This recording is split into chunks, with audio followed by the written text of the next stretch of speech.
I was having this conversation the other day, and I said to my friend, at the end of the day, people want someone who will fight with them, not fight against them. And here's what I mean by that. Can we have a conversation first? Please. Can we please see if we can compromise on some things first? Then, if we cannot compromise on those things, and at that point, we believe that we can't continue, then let's mutually agree to part ways.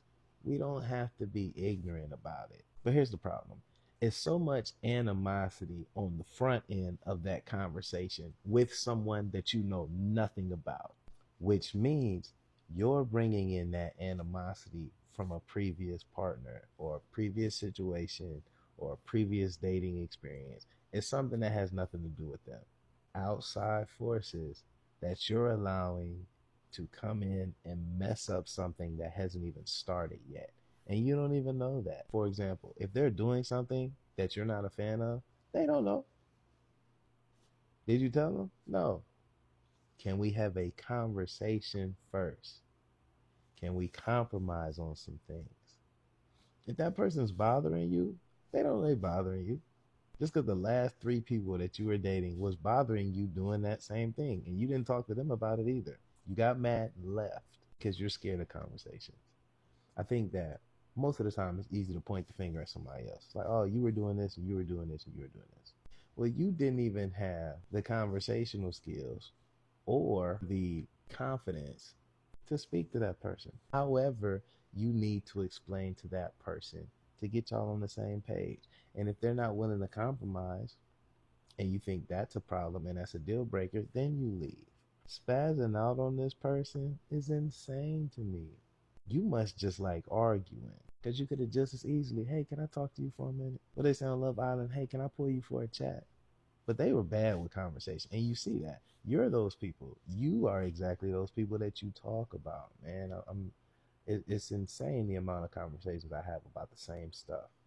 Even in the one-on-one, I'll be like, I've had this conversation yesterday. Like most of the stuff, I'm just repeating the same stuff. I'll be like, come on, man. There's no way everybody's going through the same things.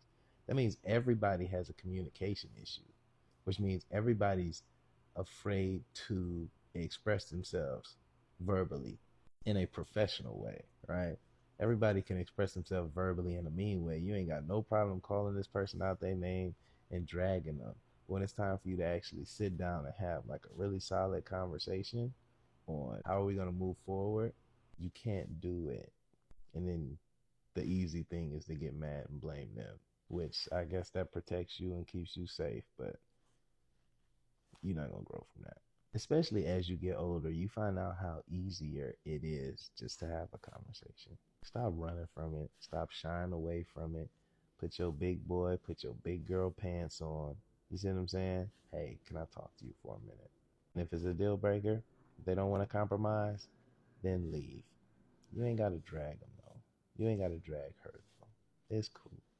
All y'all do is hop on social media and drag people that don't like y'all. It is the biggest waste of y'all time. I don't know why y'all do it unless you're making money from it. And I doubt that most of you are. At the end of the day, it's your life. You can continue to complain or you can pay attention and get better so you can do better. Playbook in the bio. Hope that helps.